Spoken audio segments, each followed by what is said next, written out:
In February of 1945, in a camp in northern Germany, a 15-year-old girl died of typhus.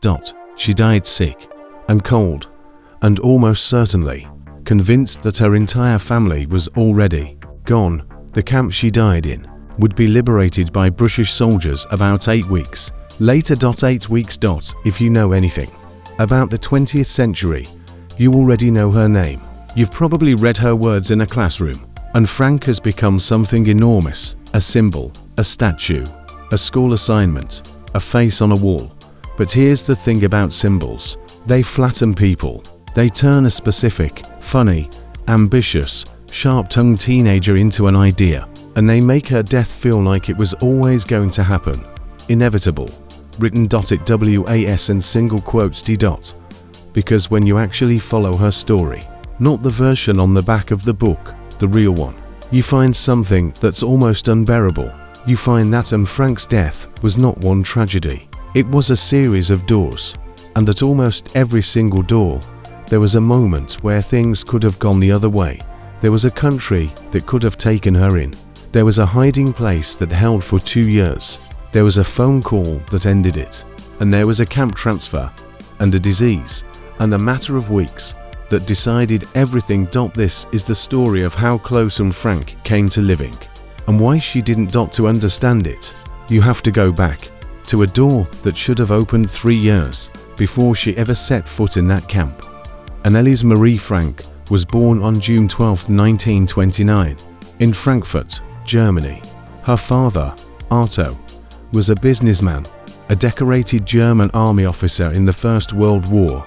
Actually, a man who had bled for the same country that would later try to erase his family. Her mother was Edith, and she had an older sister, Margot, 3 years ahead of her, the responsible one, the quiet one. And then there was I want to spend a second here, because this is exactly the part the story usually skips. Before the annex, before the diary, before any of it, was a kid. And by every account, she was a handful in the best way. Talkative, curious to the point of nosy, quick with a joke and quicker with an opinion. Her teachers noticed she never stopped writing notes. Her family had a nickname for her that basically translated to Miss Chatterbox. She read constantly. Arto kept a library at home and pushed both girls toward books, and it took with them. Friends from those early years remembered that she wrote a lot, but that she was private about it. She'd hide what she was working on. She wouldn't tell you what it was about. Even at 9, 10 years old, there was a writer in there guarding her material. Think about what that means for a second. Before history got its hands on her, and Frank already wanted to be a writer. That wasn't something the war gave her. That was just who she was. But the world she was born into had already started closing in, because the same year was learning to walk. An economic collapse was tearing Germany apart, and a political movement was rising on the promise that someone was to blame. By 1933, when I was 4 years old, that movement was in power. Its name was National Socialism, and near the very top of its list of enemies were people like the Franks, German Jews, who until that moment had simply been German. Arto Frank could read the room. In 1933, he moved his family out of Germany and into the Netherlands, to Amsterdam, to build a new life and a new business selling pectin, the stuff that makes jam set. Anne grew up Dutch. She spoke Dutch, made Dutch friends, went to a Montessori school, where all that chatter and curiosity actually had somewhere to go. For a few years, it worked. For a few years, they were safe. And that's the cruel setup of the whole story. The Franks did the smart thing. They saw it coming. They left early. They ran to what looked like higher ground. They just didn't run far enough. Here's the part almost every version of this story gets wrong, or at least gets lazy. You'll hear it said, flatly, that the Franks tried to get to America and were denied. Denied, like a stamp came down. Rejected, like America looked at Anne Frank and said no. The truth is worse than that, and it's more human than that. Arto Frank started trying to get his family to the United States as early as 1938. We know this because in 2007, researchers at the YIVO Institute in New York found a file, letters, forms, desperate correspondence, documenting exactly how hard he tried. This wasn't a man who made one phone call. This was a father working every contact he had, 4 years, to get his wife and daughters out. So what stopped him? Not a person. A system. The United States, at that time, ran immigration on a quota. Every country got a fixed number of slots per year. And because the Franks had been born in Germany, they were counted against the German quota, which was capped at just under 26,000 people a year. Now watch what happens to the waiting list. In the span of about 12 months, between the middle of 1938 and the middle of 1939, the number of people waiting for one of those German visas jumped from around 139,000 to over 30,000. Read that again. As the danger got more obvious, as it became clearer and clearer what was coming for Europe's Jews, the line to escape didn't get shorter. It more than doubled. Everyone was trying to get through the same narrow door at the same time, and the door stayed exactly the same size. Then came the moment that seals it. In May of 1940, Germany invaded the Netherlands, and during the bombing of Rotterdam, the American consulate there, the one processing Otto Frank's paperwork, was destroyed. Records, applications, the whole waiting list, gone. Everything had to be reconstructed. Everything had to be resubmitted, from the back of an even longer line. In a country now under Nazi occupation, where getting the necessary exit permissions was becoming impossible. Here's what I think is the honest way to say it. The Frank family was never handed a formal rejection. Their application was simply never processed. It got ground up between a quota that was too small, a war that moved too fast, and a bomb that landed in the wrong place. And I want to be careful and fair here, because this gets weaponized in modern arguments all the time. The clean line, America turned and Frank away, isn't quite accurate. Nobody at a desk looked at her file and said no. But the less dramatic truth is arguably heavier. A bureaucratic wall, built partly out of indifference and partly out of fear of foreigners, was tall enough and slow enough that a family with every reason to be let in, and every intention of coming, never made it through. That's the first door, and it's the one people find hardest to look at, because it's not a Nazi who closed it. By the summer of 1941, the US had shut down most of its consulates in German-occupied territory anyway. The paperwork was moot. The ships weren't coming. The door to America didn't slam. It just never opened. And now, for the Frank family, there was nowhere left to run but up, into an attic. Occupation tightened like a fist, one finger at a time. That's how it works, by the way. It's never one big announcement. It's a rule, and then another rule, and then another. Each one small enough that you tell yourself you can live with it, until you look up and there's no air left in the room. Jews had to register. Then Jewish children were pulled out of their schools and forced into segregated Jewish ones, and Margot included.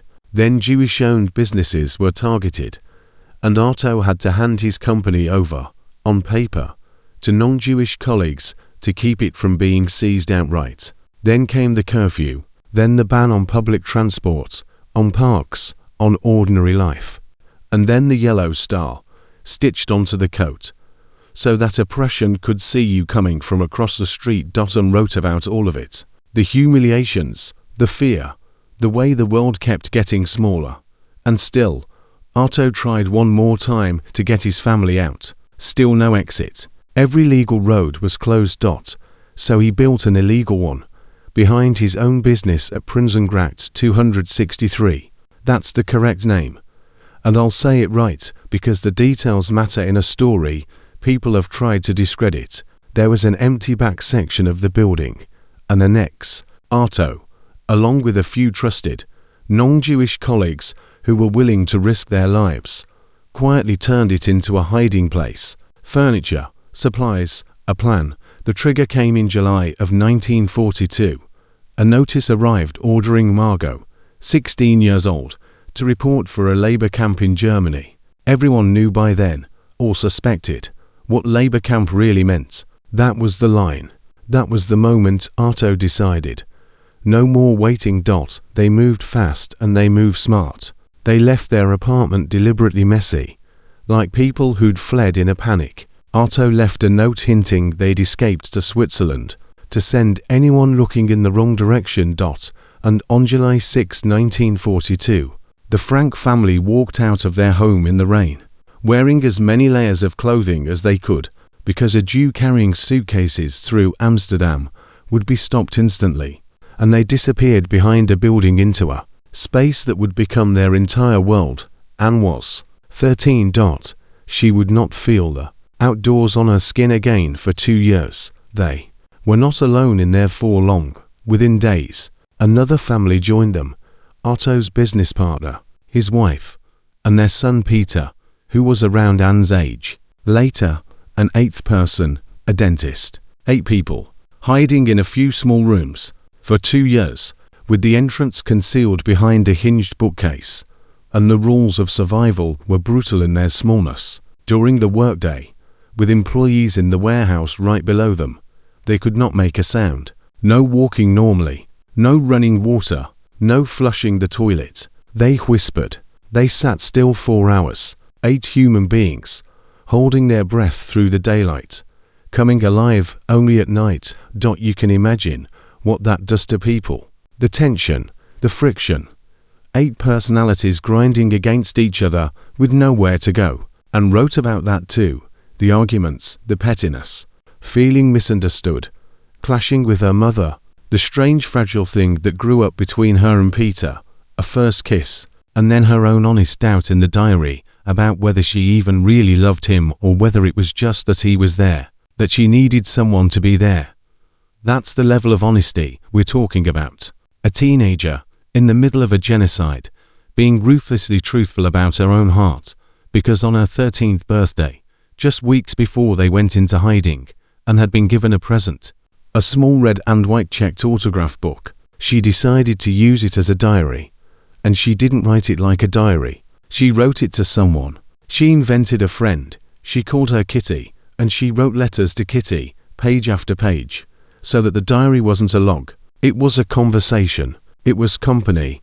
Listen to how she put it. On the very first day, she wrote that she hoped it would be a great source of comfort and support. And later, in March of 1944, she wrote something that tells you exactly what that book was doing for her.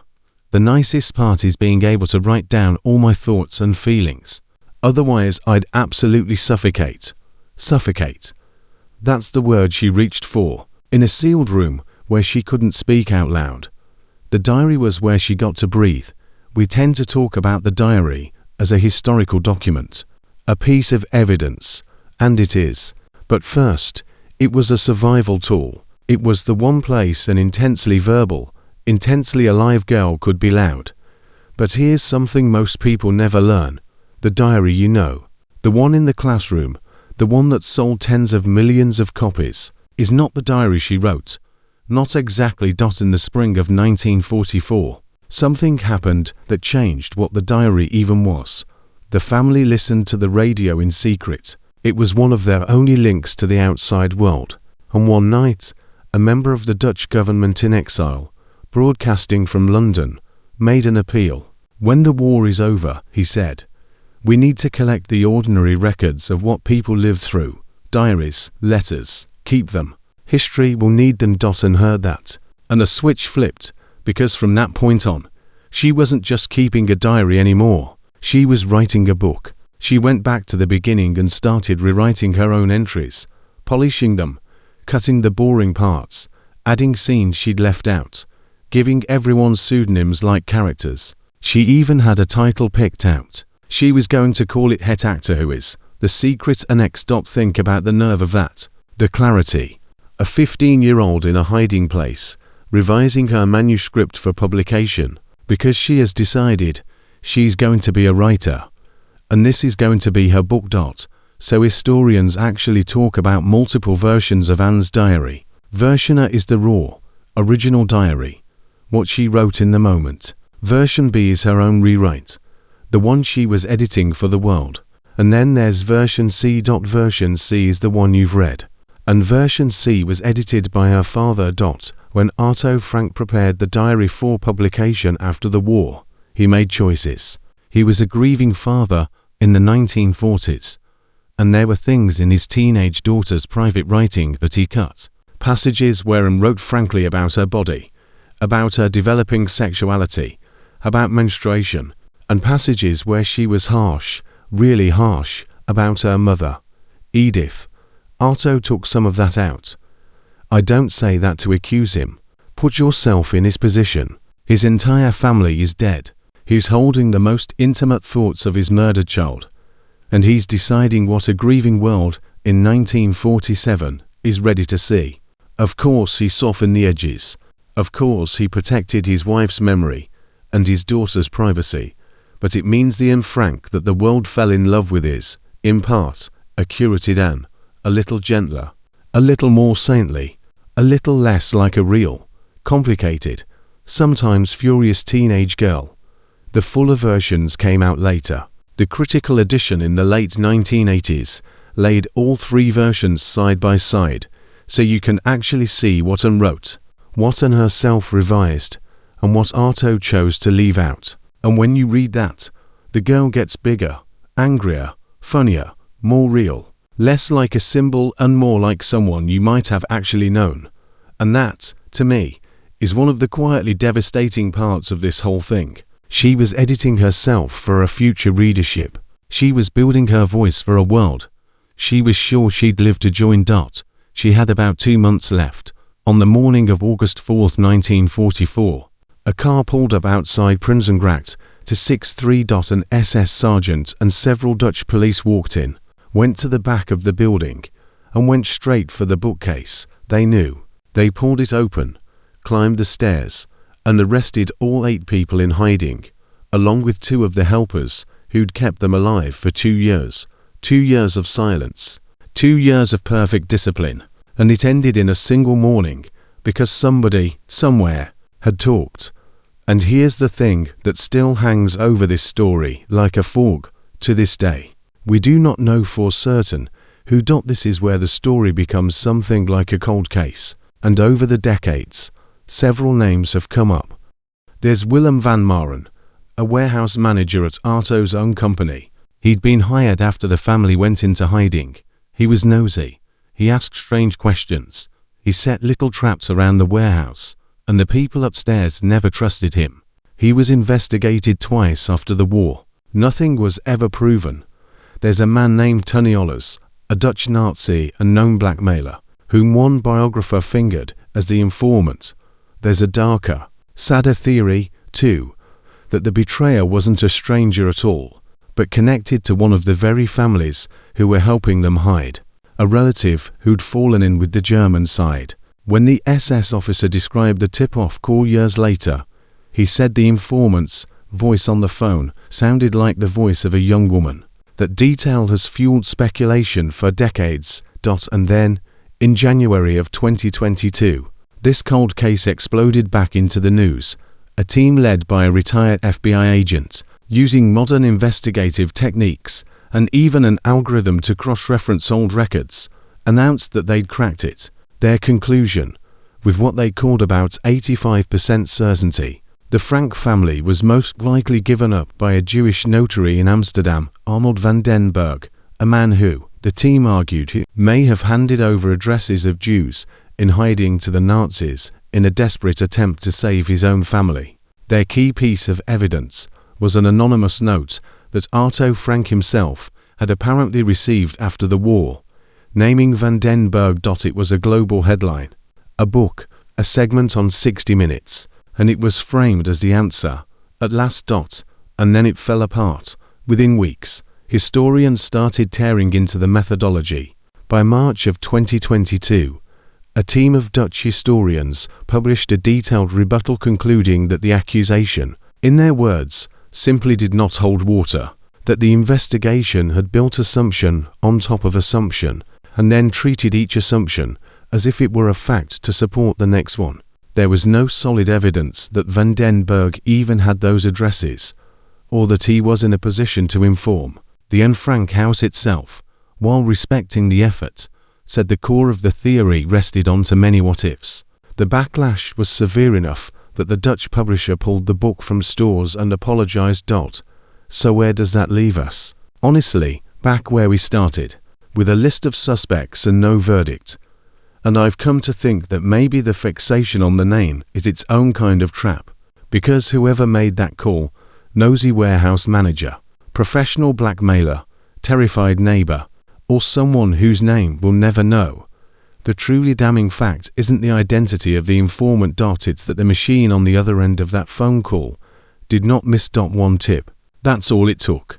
A society had been so thoroughly organized around hunting these 8 people that a single anonymous voice was enough to find them, arrest them, and feed them into a system built for one purpose. The betrayal is the door most people focus on, but it was only the door to the next one. After the arrest, the 8 of them were sent first to Westerbork, a transit camp in the Netherlands. Because they'd been caught hiding, they were classified as criminals and put to hard labor. But they were, for the moment, together, and alive. Then, on September 3, 1944, they were loaded onto a train. It would turn out to be the very last transport ever to run from Westerbork to Auschwitz. If the arrest had come just a little later, if that door had held a few more weeks, that train might never have carried them at all. The Allies were closing in. The deportations were winding down. They missed that reprieve by days. The train took 3 days. When it stopped, at Auschwitz-Birkenau in occupied Poland, the doors opened onto the machinery of mass murder. On the platform, the SS split the transport by sex, and that was the last time Otto Frank ever saw his wife and daughters. Men one way, women the other. Of the roughly 1,000 people on that transport, more than 500 were sent directly to the gas chambers that same night. Most of the children, most of the elderly. Anne was 15, Margot was 18. Being just past childhood, and being fit enough to work, is likely the only reason they weren't murdered on arrival. Their heads were shaved, a number was tattooed onto their arms. Everything that made them a person on paper was stripped away and replaced with a digit. Anne, Margot, and their mother Edith stayed together, doing forced labor, surviving day to day, and a place designed to make survival impossible.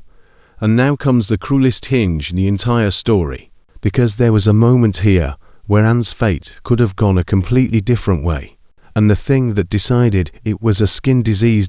At some point that autumn, Anne came down with scabies, a miserable, contagious infection.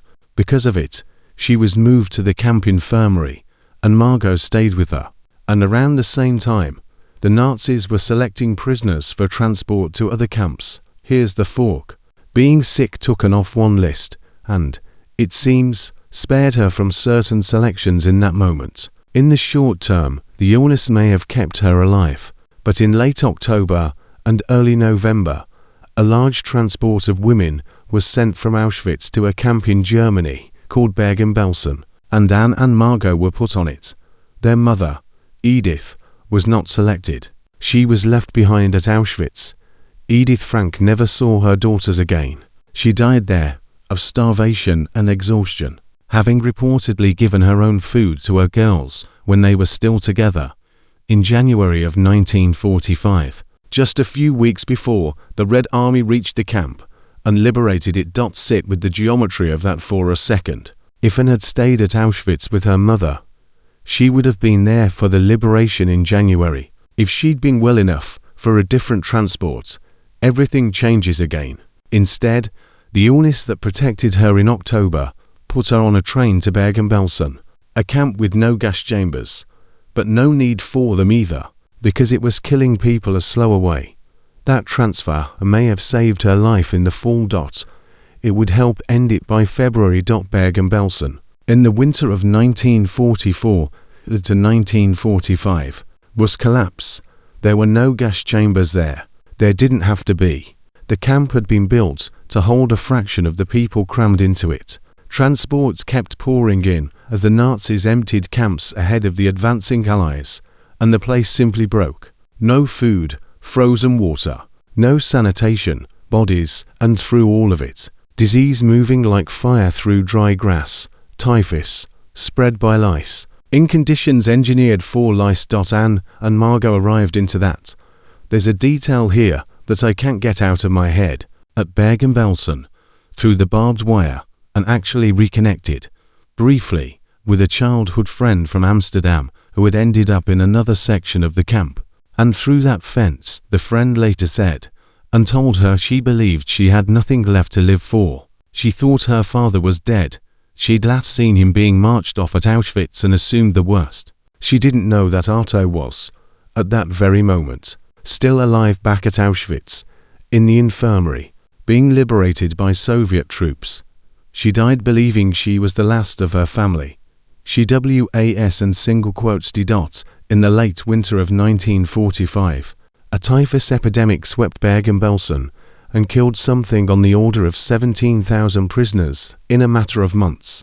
Margot went first, weakened, feverish, gone, and then Anne, for decades. The official date given for their deaths was late March 1945, but in 2015, researchers at the Anne Frank House went back through the records, the Red Cross archives, the International Tracing Service files, survivor testimony, and reconstructed the timeline of the typhus, the symptoms, the progression, and they concluded the sisters almost certainly died earlier than anyone had thought. Not March, February 1945. Why does a shift of a few weeks matter? Because of what those weeks were racing against. British forces liberated Bergen-Belsen on April 15, 1945. So do the arithmetic that this whole video has been building toward. And Frank most likely died in February. Rescue arrived in April. She missed liberation not by years, not by months, by something like 8 weeks, 60-something days. That's the number that should never leave you. 60-something days stood between Anne Frank and the rest of the 20th century. Between a girl who wanted to be a writer and every book she might have written. Between the symbol on the wall and an old woman who could have told us, in her own voice, exactly what it was like when the British arrived. The conditions were so catastrophic, the disease so out of control, that they eventually had to burn the camp's barracks to the ground to stop the spread, and Anne Margot had already been buried, somewhere, in a mass grave that was never marked and has never been identified. There is no grave to visit. There is only the book of the 8 people who hid in that annex. Exactly one survived the war, Otto Frank. He was liberated at Auschwitz in January 1945 and made the long journey back toward Amsterdam. And on the way, piece by piece, he learned the truth. First that Edith was gone. Then, later, after clinging to hope for weeks, after searching lists and asking everyone he could find, the confirmation that Anne and Margot had not survived Bergen-Belsen. He had lost his entire family. And then one of the helpers who had protected the annex handed him something. After the arrest, she had gone up into that ransacked hiding place, and on the floor, scattered among the mess the police had left behind, she had found Anne's diary and her loose pages, and she had quietly kept them. For a year, she'd held on to them, hoping, expecting, to give them back to Anne herself someday. Instead, she gave them to Anne's father. Otto later said he could not read it all at once. He had to do it in pieces. And he said something that I think is the emotional core of this entire story. He said he discovered a daughter he had never fully known. I had no idea, he said, of the depths of her thoughts and feelings. He'd been close to Anne, closer, he admitted, than to Margot, and still, the girl on those pages was someone deeper, sharper, more serious than the chatterbox he thought he'd raised. That's what a diary does. It let a father meet his daughter after her death. Friends convinced him the writing had to be published. He was hesitant. This was his child's private heart. But he did it, honoring what Anne herself had wanted. She'd been preparing it for publication, after all. In 1947, a modest first printing appeared in the Netherlands under the title she'd chosen, Het Actor Who Is. The secret annex. It didn't stop there. It spread to Germany, to France, to the United States, and then everywhere. It became a play, a film, a fixture of classrooms on every continent. It has since been translated into dozens of languages and sold, by most counts, tens of millions of copies. A teenage girl's letters to an imaginary friend became one of the most widely read books ever written. And Otto spent the rest of his life as the keeper of it. He answered thousands of letters from young readers. He helped turn the annex itself, which had been slated for demolition, into a museum, which opened in 1960 and still stands on the Prinsengracht today. But there was a second, uglier job he never asked for. Almost from the beginning, Holocaust deniers attacked the diary, claiming it was a forgery, a fabrication, a fake. Because if they could discredit the most famous testimony of the Holocaust, they could chip at the truth of the whole thing. And so Otto Frank, an old man who had already lost everyone, had to spend years defending his dead daughter's words in courtrooms, again and again, through the 1950s, into the 1970s, handwriting experts, forensic analysis, the eventual critical edition, an enormous scientific effort. Ultimately, just to prove that a girl had written her own diary, he kept at it until he died. In 1980, at the age of 9, think about that life. He survived the worst place human beings ever built. He came home to nothing, and he spent 35 years making sure the voice of a daughter he almost never got to fully read would be heard by the entire world, and defending it from people who wanted it erased a second time. He almost never read that diary. If the helper hadn't picked those pages up off the floor, we would have none of it. That's one more door, and it's the only one in this entire story that opened. So let's go back to the question in the title. Why shouldn't Frank have survived? Not because the universe owed her anything. It didn't owe anyone in that war anything. She should have survived, because when you actually trace her story, you find that her death required an almost unbroken chain of things going wrong, and at nearly every link there was a version of events, a plausible, nearly happened version, where the chain breaks and she lives. If the American quota had been a little larger, or the line a little shorter, or that consulate in Rotterdam hadn't been bombed, the Franks are in America by 1941, and grows up to be exactly the writer she planned to be. If the arrest had come a few weeks later, the last train to Auschwitz has already stopped running. If that anonymous phone call is never made, the annex holds until liberation, the way other hiding places did. If she'd stayed at Auschwitz instead of being transferred, she's there for the Soviet liberation in January, and even at the very end, if she'd held on for 8 more weeks, the British walk through the gates of Bergen-Belsen and find her alive.